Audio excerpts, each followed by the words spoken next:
Colossians from New Testament of Holy Bible. Paul, an apostle of Jesus Christ, by the will of God. Colossians chapter 1 verse 5. For the hope which is but up for in heaven, when you heard and the word of truth of the gospel. Colossians chapter 1 verse 8, who also declared unto us your love in spirit. Colossians 1:10, that you might walk worthy of the Lord unto all pleasing, being fruitful in every good works, and increasing in the knowledge of God.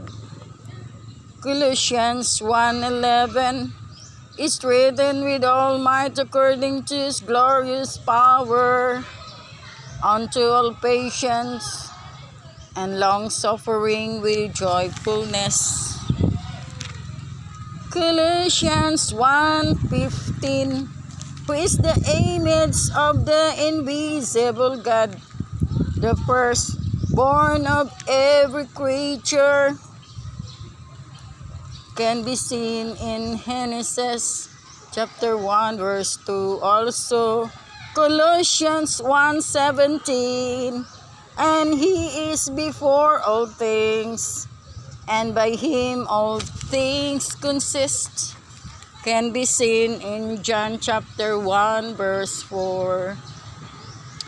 Colossians 1:13, if we continue in faith, grounded and settled, and to be not named away from the hope of the gospel, which we have heard and which was preached to every creature, which as under heaven, whereof I, Paul, made the minister.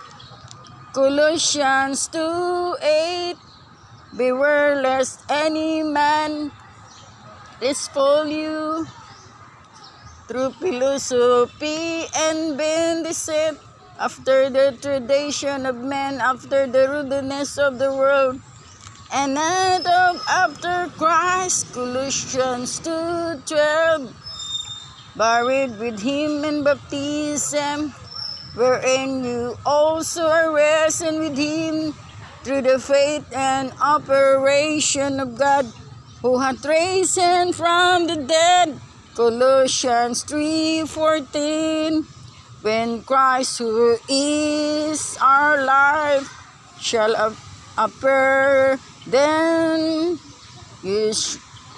you also appear in him in glory. I repeat, Colossians 3:4, when Christ, who is our life, shall appear, then shall you also appear with him in glory. Colossians 3:15, and let the peace of God rule in your heart, to the which also you are called to one body, and be ye thankful.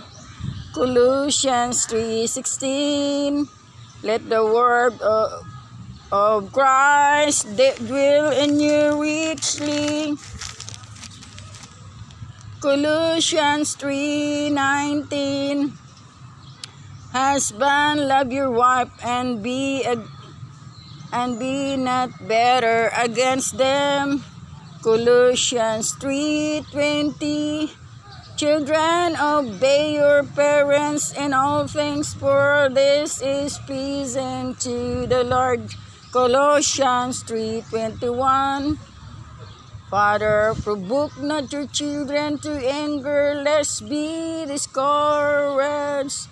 Colossians 3:23, and whatever you do, do it heartily to the Lord, not unto men. Colossians 4:1, masters, give unto your servants that which is just and equal, knowing you also have master in heaven. Colossians 4:12.